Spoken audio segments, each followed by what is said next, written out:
Hello, and welcome to Wealth Matters, where we discuss the opportunities and challenges of preserving and managing wealth.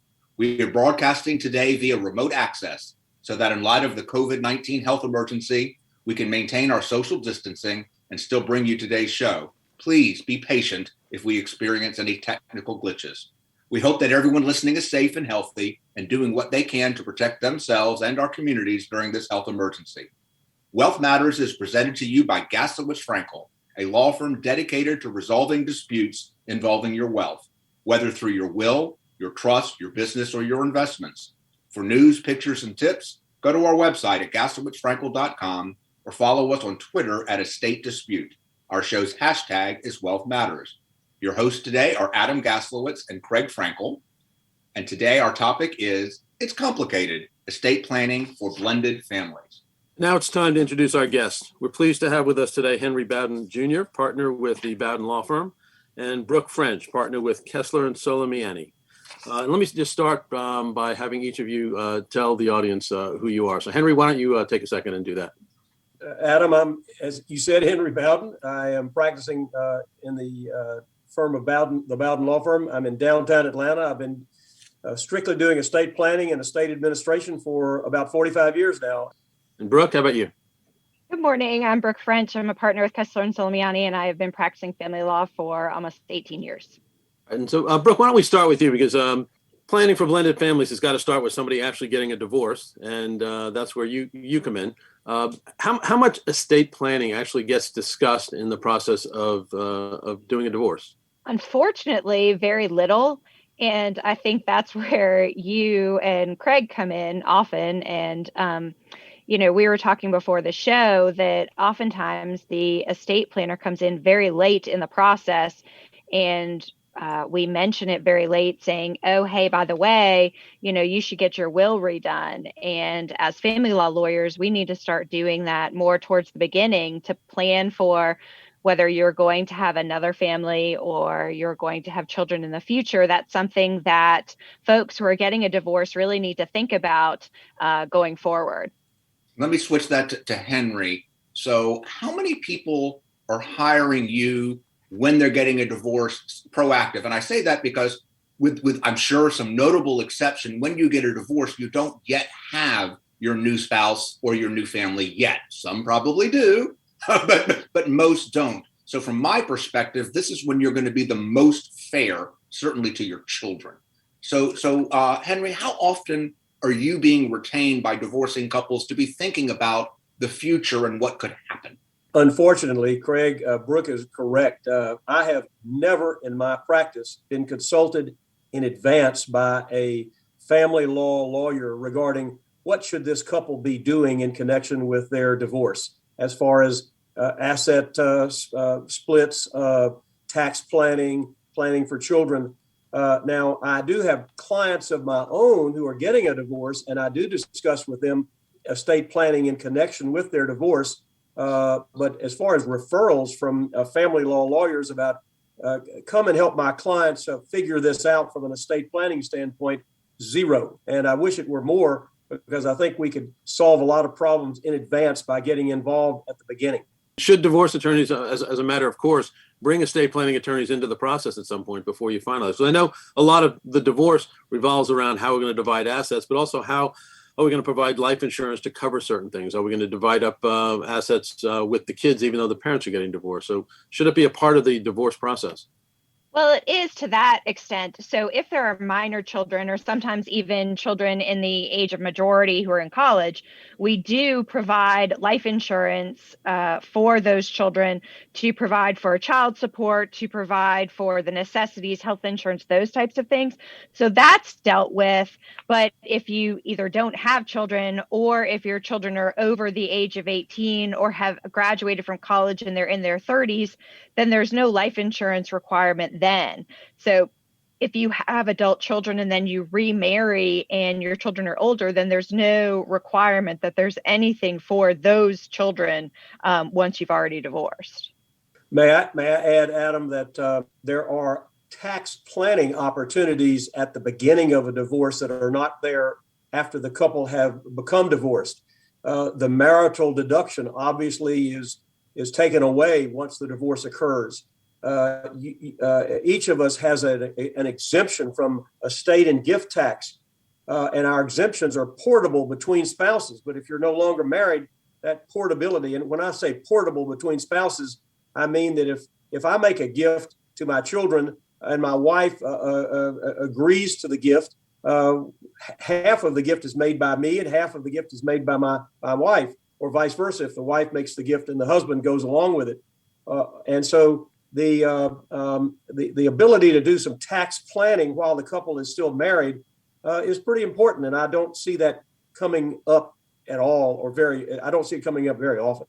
And I want to ask the inverse. So at Gaslowitz Frankel, where we obviously deal with the disputes, we see the opposite: estate planning that is significantly changed. When you do estate planning as a married couple and have children, you're working together as a unit. And a lot of things are counterintuitive. You may do one thing that actually hurts you, but it's good tax-wise or good for the kids. When you're getting a divorce, the units separate and your interests kind of go away. And so you need your existing estate planning sometimes is gone, particularly on what I would call non-probate, things like beneficiaries and insurance beneficiaries and joint bank accounts. So Henry, what are the areas that you see kind of like the biggest problems you have that for couples that get divorced and later have problems with their estate planning? What are the problems you think you're seeing? Well, I wrote a letter to myself last evening about this. There are no right or wrong answers in relation to planning for the blended family, which is what you're talking about. That being said, each client needs to determine in her or his mind what obligations or desires she or he has with respect to each set of beneficiaries, that being maybe the children by a first marriage, spouse, second spouse, maybe children by your second spouse.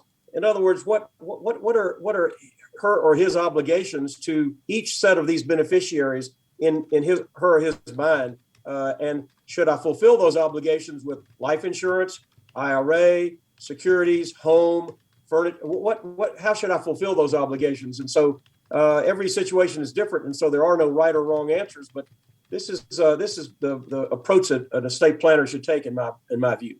A lot of times we see, after someone has died, obligations that they committed to in their divorce from their first spouse are not met in their estate plan, and so you end up in litigation over what they'd agreed to in a divorce settlement, but didn't actually accomplish. Is this a problem that you're seeing in terms of the estate plan? I mean, do you look at what the divorce decree should have said, or do you actually think about how the divorce decree ought to be laid out and planned? Adam, in my engagement letter, I asked the client to supply me with any relevant documents, such as a divorce decree from a prior marriage, a prenuptial agreement, if there is one.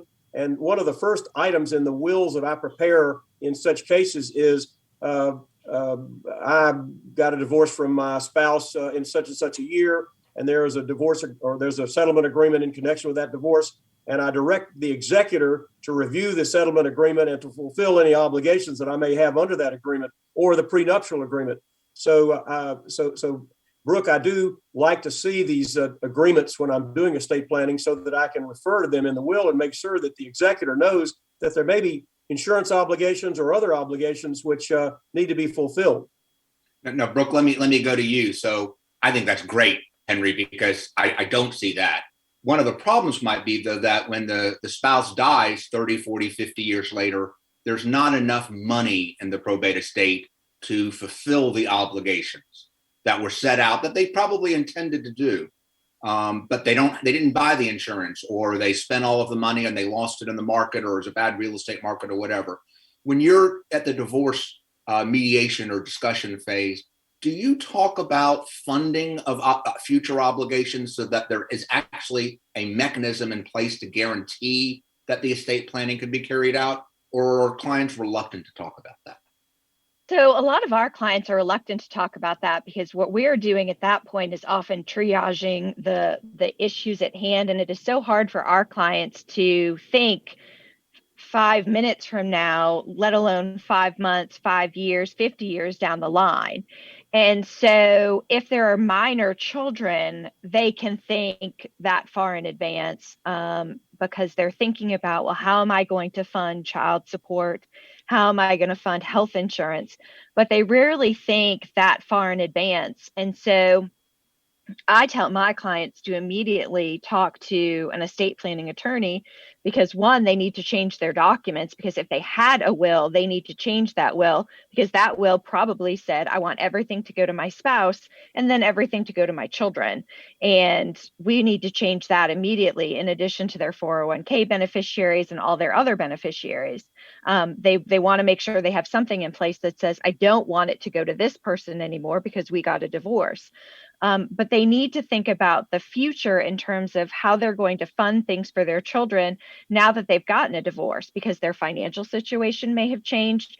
They may be going out into the workforce for the first time, or they may have significantly more obligations to their wife or their ex-wife and children now that they have an alimony payment, and they may not be able to fulfill those obligations. So I think a lot does change when you have a divorce, and you need to think about those things. And one, how you're going to fund your estate, and two, what you want that to look like. And that's why you need to talk to someone like Henry, whether it's concurrently or shortly thereafter. I think a lot of our clients are so overwhelmed that if you tell them that they have to talk to somebody else during the process, that often upsets that very delicate balance.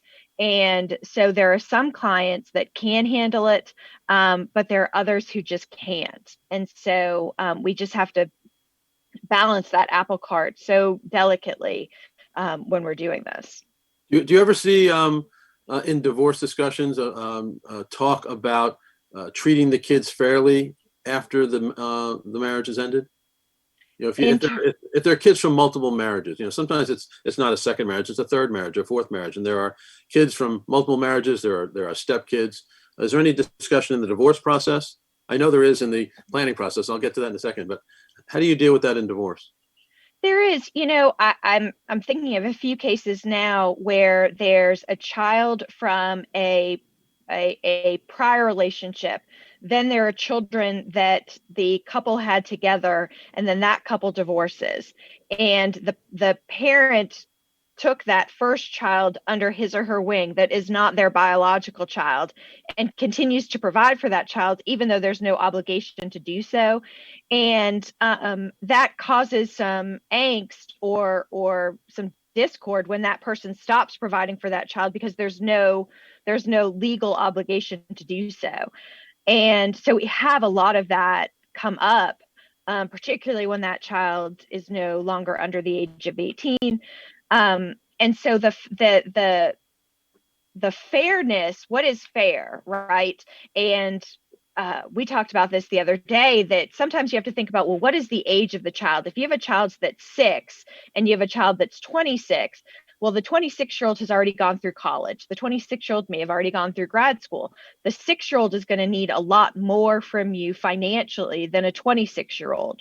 So what you would need to provide financially for a 6-year-old versus 26 is very different.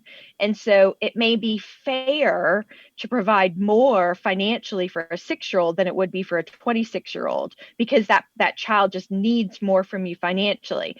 And so rather than giving them each hypothetically $50,000, you might have to proportionally give more to the 6-year-old versus the 26-year-old. Henry, how do you deal with this when you're dealing with families who have kids from a number of different families, and now a new spouse that they have to also take care of in their estate plan? Well, Adam, I have a rule that it's not a 100% rule, but it's not a not never rule, but it's as often as I can. And that is, I want to make sure that you provide for each set of beneficiaries with separate assets, if possible. I think it is a terrific mistake for an estate planner to plan to provide for, say, her spouse or his spouse with a trust that benefits the spouse for life and then goes to the children of the former marriage after the spouse dies. Likewise, it's a mistake to have the spouse get the house in a life estate with the house going to the children by the former marriage when he or she dies, or you are setting up a recipe for conflict when you do that. And so my rule of thumb would be to have the client determine what assets should go to the spouse, what assets should go to the children by the prior marriage, and let them each have their own assets without sharing in any common assets. You're listening to Wealth Matters, the radio show where we discuss the opportunities and challenges of preserving and managing wealth. We're your hosts, Adam Gaslowitz and Craig Frankel from the Fiduciary litigation firm of Gaslowitz Frankel. We're talking today with Brooke French, partner with Kessler Solomiany, and Henry Bowden, partner with the Bowden Law Firm. And the topic today is It's Complicated, Estate Planning for Blended Families. Henry, let's follow up on what you just said, because I want our listeners to hear what you just said. Use separate assets to avoid future conflict. I think that is so important.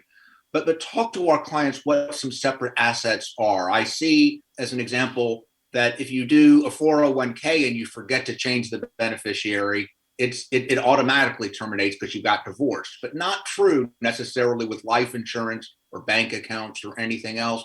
How do you make sure that those separate assets are not dissipated and go away before you die? What do you need to do to actually use those separate assets? Well, I can't, I have very little control over whether the assets are dissipated between the time I do the planning and the time the client passes away. But I do believe that the client needs to have a roadmap regarding what assets are intended to go to which spouse, to the spouse and to the children. And you're right. I believe strongly that you can set up, for example, in a second marriage situation, most of the time the home is not a home that the children under the first marriage grew up in. And there's no reason to leave that home to the children. Leave it to the second spouse. He or she is going to want to live there for the rest of her or his lifetime, I believe. So that's just an example. IRA, I think there are some tax issues regarding some of these assets. You leave the IRA to your spouse, the spouse can stretch out the income receipt of that IRA for a longer period of time, possibly, than your children by a prior marriage can. So there are just so many issues, Craig, to think about. But we're not going to try to answer all those issues this morning, but it's just important for clients to know that there are issues that need to be discussed with their estate planning attorney and probably with their family law attorney when they're splitting up.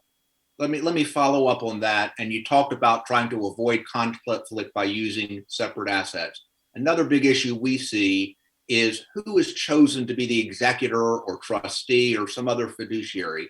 Do you have any thoughts on who should be a fiduciary when you have a blended marriage, whether it be the first, second marriage, or fifth marriage? A little plan that I try to do sometimes is to have the will provide for one set of these beneficiaries, and then the assets that go outside the will, like life insurance or retirement plan assets, go to the other set of beneficiaries. And if that works out, Craig, then I can have, let's say that the will assets go to the children. Then I can have one of the children serve as executor of the will and have these other assets go to the spouse. That way the spouse doesn't have to wait for the will to be probated, the assets to be evaluated, an estate tax return to be filed. She or he can receive the life insurance, can receive the IRA, and the children can be executors and trustees under the will. But a lot of times that doesn't work out. And if it doesn't work out, like I've just said, it's probably better to have an independent third party serve as executor to be a kind of a referee between the competing interests of the spouse versus the children by a prior marriage. Does the amount of assets in the estate affect how you are structuring these distributions? Because if the assets are not sufficient to adequately provide for the new spouse, then it is unlikely that you're going to be leaving a lot of assets to children from a previous marriage if you need to take care of your new spouse. How do you deal with situations like that? Well, I think it's important for the client to understand exactly what's going to go in each direction. And if there's not enough, we need to, and I'm not in the business of selling life insurance, for example, Adam, but if a client is insurable and realizes that she or he doesn't have enough assets to pass to one group or another, maybe you go out and buy a term life insurance policy to cover whatever you think the shortfall would be. That's just an example of what you can do. Brooke, let me ask a follow-up with you on that. Are It seems to me when you're getting a divorce, the access to resources is limited. You may be young. Are your clients talking about how in the world am I going to figure out how to do this? Are they talking about those kinds of things? Or are they just not capable? No, they are. I mean, they think about how am I going to recover from this economic loss? And because divorce is an economic loss, it costs, whether you have $100 million or $100, you face an economic loss when you get a divorce. And it takes a while to recover from that because now you have two households. So you have to pay two light bills, two gas bills. It costs money to get divorced. And so it takes a while to recover from that.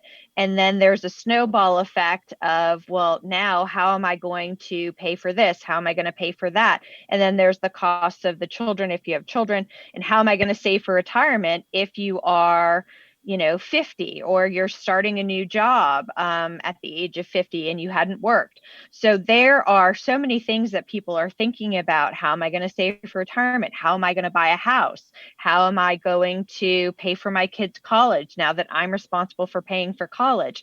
There are just so many things that they're thinking about that, as I mentioned before, that's this delicate balance that we have to talk about with them in terms of, well, when do we start talking about estate planning? Is it too much? Is it too little? And so I mention it, but are they ready to receive the information? Are they ready to think about, end of life? Because obviously at some point we're all going to pass away, but it's at what point is our client ready to hear that information and ready to plan for the future and think about what to do for their children. Some people are never ready to talk about that and just don't plan for it ever. But particularly divorced clients need to think about it because they don't have that spouse that it would potentially automatically pass to. And it may be a more complicated situation where they have a new spouse, they have subsequent children. There's a blended family where who's making the decisions for them? Is it their new spouse or is it their children? Is it their adult children? Who makes those decisions? And those are all things that require communication between the families to avoid, frankly, coming to see you and Adam. If they have these conversations, then it avoids a lot of litigation in the future for their families. And that's what people need to be doing. They're difficult conversations for sure, but they need to have these conversations. We've seen a lot of cases recently where the issue is the power of attorney for healthcare, where dad's in a second marriage, dad is elderly, and there's a dispute between the kids from the first marriage and the new spouse as to who should make healthcare decisions. There's always some complaint that the spouse is not taking care of the parent, and they want to step in and be able to do it. Is this an issue that you see a lot of, Henry, when you're doing powers of attorney for people? All the time. On a healthcare directive, you are able to name a healthcare agent under Georgia law. And the issue in a second marriage situation is, should the healthcare agent be the second spouse, or should it be one or more of the children by the first marriage? And what it should not be, Adam, is a combination of that group unless everybody gets along famously. And so the first thing I do is to ask the spouse, do you want to have the healthcare? Do you want to be the healthcare agent? Many times when you ask the spouse that question, she or he will say, no, I don't want to make a decision about unplugging my husband or wife. If he or she's got children by a prior marriage, that ought to be their decision, and I want to be left out of it. And that takes care of the problem. But often, too, they say, no, I've been married for 35 years I have a situation right now where the person said, I've been married longer to my second spouse than I was to my first spouse. And I certainly want my second spouse, who's with me all the time, to be making these decisions. So you've got to take into account how long you've been married. Does the second spouse want to be the healthcare agent? And that sort of thing. One of the things that I do, and I'll be quick here, is if you do name the spouse as the healthcare agent, there's a provision in one of the paragraphs of the healthcare directive under Georgia law for additional statements. And I direct the healthcare agent to consult with the children by the first marriage regarding all decisions to be made under the healthcare directive. I provide that the spouse makes the final decision, but she or he is required to consult with the children regarding these decisions. And that at least brings everybody to the table. When you decide to have children be the healthcare directive, we're seeing even in first marriages, but certainly with blended marriages with children from different spouses, what if they disagree? I mean, how do you figure out who wins? Ignore the spouse and say what we're going to do for the children for healthcare or even for a financial power of attorney. How do you, if you can, plan for children's conflict?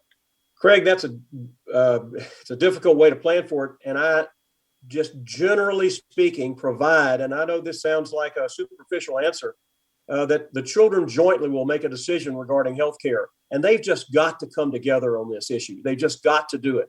I have a situation that occurred in my practice a couple of years ago where one child was given the healthcare agency and decided that she wanted to do this for her dad, who was at the ICU at one of the hospitals in Atlanta, and the other children were in disagreement about it, and so that it did come up. But where I can do it, I say you children need to make a decision jointly about whether to keep mom alive, whether to have her go into hospice, that sort of thing. I know that's it's difficult and it can't work out in every situation, but I let everybody know in advance, this is what's going to, and I ask them, do your children get along? And if they say yes, then I make them all the co-healthcare agents. Now, I don't do that on a financial power of attorney. I think that's a mistake. But on the healthcare agency thing, I believe that the children as a group need to be there. If one child is given that power and another child is left out of the mix, Craig, that could cause a rift in the family for years. When they tell you they all get along, do you generally believe them? Try to. That's right. That's a good question. I can't answer that. When you make them all power of attorney, do you at least make it a majority rule so that they've got to do it together, but they don't have to be unanimous? You mean on a financial power of attorney? Either financial or healthcare. On my financial power of attorney, I would normally have, if the children are going to be the agents, I would say, let's say that there are two children. First of all, I look at geographical proximity. A power of attorney needs to have, a client needs to have a power of attorney who's fairly close to pay bills, to deal with whatever may come up. Secondly, everybody's not always available. So if I name you and Craig as my powers of attorney, I would say that you are able to act jointly or independently so that either of you can help with my financial aspect. I did this for my own dad when he was unable to manage his affairs. My sister and I did it, and she handled some aspects of the power of attorney, and I handled others, and it worked out pretty well. Yeah, I wanted to go back and just talk about an issue we touched on before, which is if you've gotten divorced, you've lost half your assets, give or take a little bit, and then when it comes to setting up your own estate plan, it is at that point harder to divide your assets among your new spouse and your children from previous marriage or children from the current marriage, because now you're dealing with trying to divide up half of what you used to have. And so a lot of times people think that there's not enough assets for me to do anything but make sure my spouse is taken care of. In those situations, we used to use a lot of trusts, so the spouse would get the assets for life, and then the assets would go to children at the death. But is that still the plan that you generally use? And if so, how do you deal with situations where the spouse may be not that much older than the kids, so the kids may never see the remainder? And I do want to point out before you answer that statistically, if you get a divorce, you're going to remarry. The statistics are shocking, but it's like over 75% of women and like 85% of men will remarry if they get a divorce. So it's going to be a problem. But Adam, I said before, and I'm going to say again, unless I am required to do it by the client, I very rarely would have the client set up a trust for a second spouse for his or her lifetime benefit, and then have the remainder of the trust go to the children by the prior marriage. The issues for conflict are amazing. Who's going to be the trustee? Do we pay the second spouse the income from the trust? What about encroachments? Should the second spouse use his or her own assets for some of his or her expenses versus getting money out of the trust? What should be the investments in the trust? Should they be growth investments or income investments? Every issue that comes up in setting up a trust for a second spouse with remainder to the children by the first marriage are ripe with conflict, and I just would hardly ever do it. That being said, last Wednesday, Adam, I probated a will in Fulton County, and you can go down and look at it. It gives the second spouse a trust for life, remainder to the 3 adult children. And I asked the children about it because I did this will for this guy. They said, look, we love our father's second wife. He's been married to her longer than he was to our mother, and she's 91 anyway, and is no problem.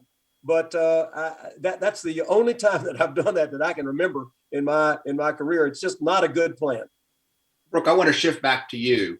So Henry has really talked about issues that we face all the time, particularly because society is aging, people are living longer, and which not only creates more problems with long-term health care, it also means that you use up a lot of your assets prior to your death. So it's often a surprise to the survivors. When you're talking in divorce and talking to your client, do you mention or talk about the fact you really do need to be planning for a power of attorney or health care, even if you don't do it the second? These are things you need to think about, or it's just too hard to do? So typically when I end someone's case, I send them sort of a summary email and I say, these are the things that you need to be thinking about. Number 1, if you have a 401k, you need to immediately change your beneficiary.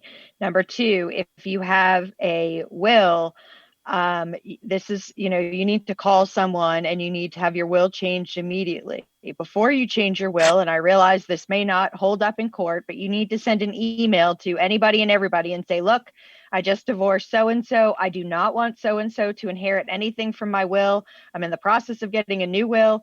And then I also, and I want so-and-so to inherit all my stuff, my kids or whomever.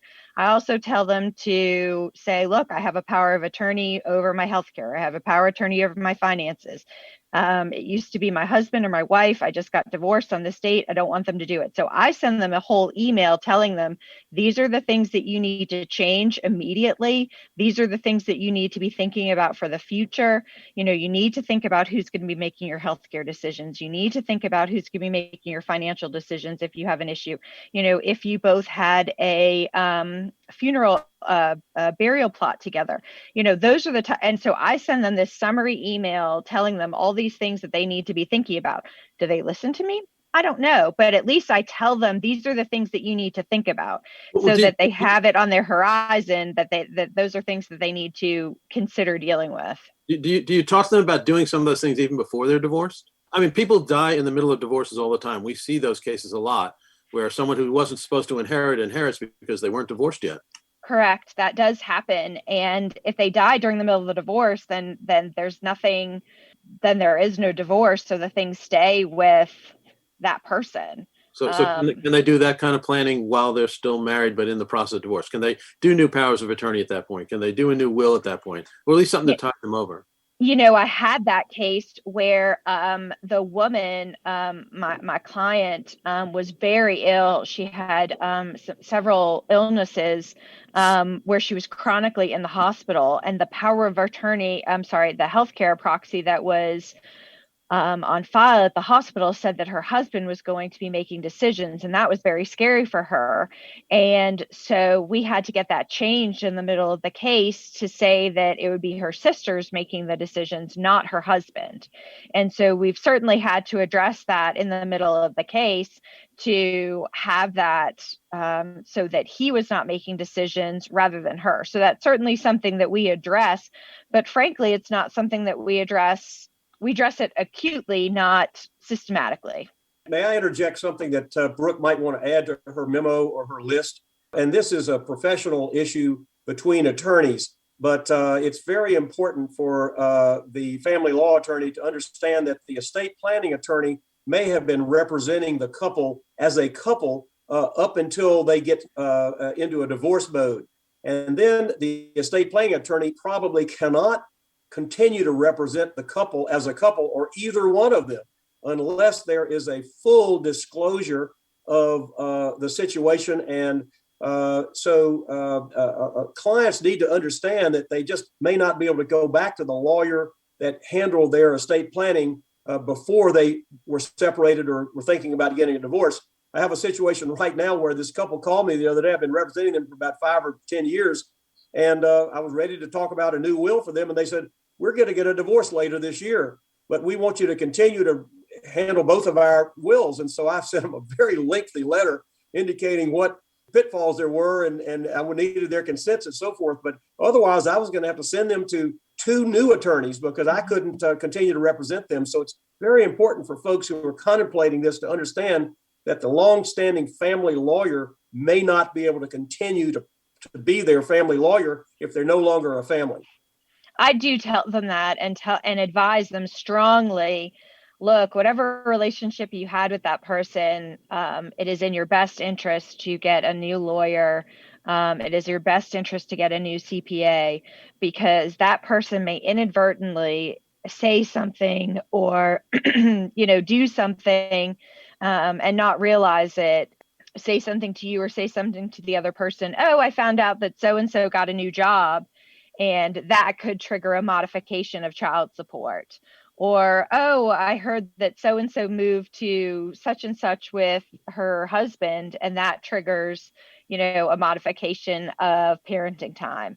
And, there is no reason to stay with that person. I understand it, but it is just cleaner and safer for you to move to a new lawyer for your will, move to a new CPA. And I understand the relationship, but that is just what's best for you now that you're getting divorced. So we're nearing the end of our show. So I told you in advance I was going to ask for a success or a horror story. And Brooke, I'm going to let you go first. So whatever you do, Henry, you got to do the opposite. So tell us a success or a horror story of where you've had a blended, you've gone through, a client has gone through a divorce. They now have a blended family with a new spouse and perhaps additional children. Tell us one of those occasions where they did the right thing, or tell us one of those occasions where they did the wrong thing. Well, frankly, I'm going to tell you it's not a client story. It's a personal story where my parents are divorced and my dad is living with his new wife. And what's been great for us is the communication in that both of my parents have sent lists of who all their doctors are, who all their accounts are with, sent me their wills. I know who all the power of attorney, I'm power of attorney for a lot of things, but I know where all that information is. And I know who my dad's wife's power of attorney is. I'm in contact with her because my parents are in their 70s. I think that's the best thing that you can do for your kids is just have communication with them about who your doctors are, who the medication that you're on, and just give information. I realize that's a tough discussion to have, but I think that's a good discussion to have so that you can have all that information. So you've obviously been listening to the many speeches that Adam gives where he says communication will solve every problem. So Henry, I'm going to let you choose. Tell us a success or a lack of success story. Craig, I don't have one story, but I do find that if you address the estate planning client in the manner that I have suggested, where you are asking that client to consider what assets he or she has, what's the right thing to do for your older children, like you said, as Brooke said, the 26-year-old that's been through college versus the 6-year-old that hadn't even started yet in school. When you get the client to be thinking about those issues from the beginning, then you can usually solve the problem. But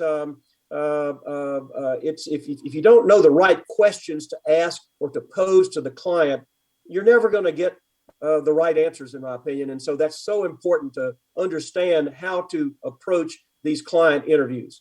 Before we finish up, let me get each of you to tell our audience how they can get in contact with you if they so choose. Henry, do you want to start? Yes, Adam, I am not a social media guy, but I do have a law firm telephone number, and that number is 404-941-1370, and I make my own appointments. All right. And Brooke? The best way to get in touch with me is email, and that email can be found at French for Brooke French at ksfamilylaw.com, and that's K for Kessler, S for Solomiany, familylaw.com, and you can also go to our website at www.ksfamilylaw.com. As we wrap up our show today, I want to thank everyone for listening to Wealth Matters, where we discuss the opportunities and challenges of preserving and managing wealth. For more information about Gaslowitz-Frankel, please go to our website at gaslowitzfrankel.com. And remember to follow us on Twitter at Estate Dispute and use our show's hashtag Wealth Matters. Our guests today were Brooke French, a partner with Kessler and Solomiany, and Henry Bowden, a partner and founder of the Bowden Law Firm. Please join us every fourth Wednesday of the month at 8:30 a.m. here at Wealth Matters on Business Radio X.